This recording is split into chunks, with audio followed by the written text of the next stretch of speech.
waaw am na sifla final Brosse El Bandit bu Mat Fabako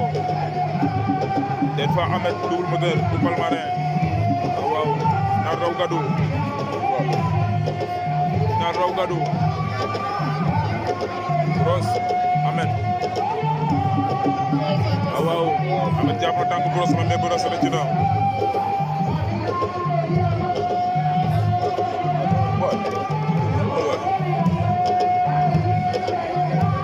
Brosse Ahmed paake na Brosse mais Brosse mënul waaw Brosse am na ngemb ci kaw Ahmed jaamante nañ Brosse am na ngemb ci kaw Ahmed li boo nekk premier sortie Brosse waaw mu finalu de Brosse ak Ahmed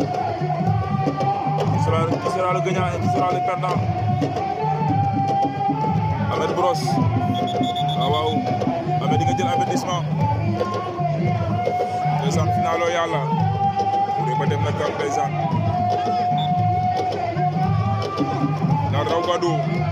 diggante Ahmed ak Brosse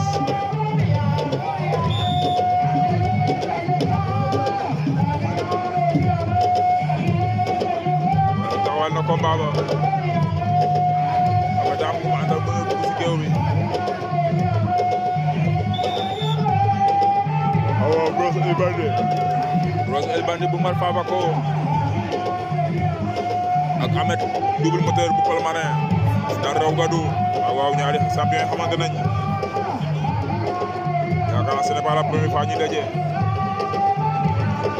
Brosse songu na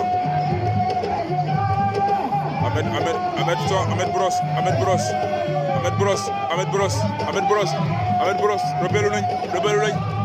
waaw Brosse topp na action ba jeex Ahmed reculé ak moom Brosse jàpp na ngemb Brosse a jegal luk toog Ahmed Brosse mati dam na Ahmed Double Moteur a faaxa a ta mbato xëy den nero langole Ahmed fa jang deuxième avertissement waaw 2 minutes 30 secondes waaw moom la ñaari champion yi bëre diggante Ahmed ak Brosse waaw ndeysaan mbir Palmarin fi mbir Mat Fabako chez les îles et la petite côte Ahmed song na Brosse plaqué mais rëcc na Brosse aussi song na ko 3 minutes 9 secondes wala 3 minutes 10 secondes final bi yombul ndax ñaari champion ku ne bëggul juum première sortie Brosse waaw Ahmed yaakaar naa bi moo nekk 3e sortie xaw ma 4 Brosse bloqué na ko ngembe bi lay yóotu Ahmed mu ko fay tere Ahmed mu koy génnee Brosse mu koy génnee wala Ahmed boo génnee lamb ji jeex abi wane na si digg géew bi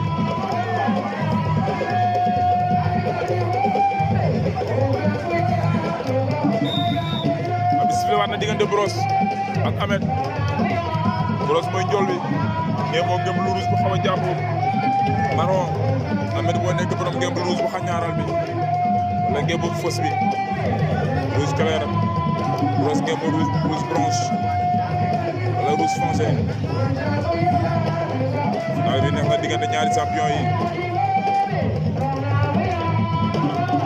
Ahmed Brosse nga yóotu tànk ba mais Ahmed bañ na waaw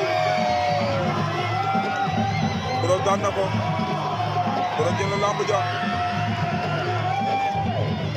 Brosse a janga jom na donc Ahmed waaw c'est le fair play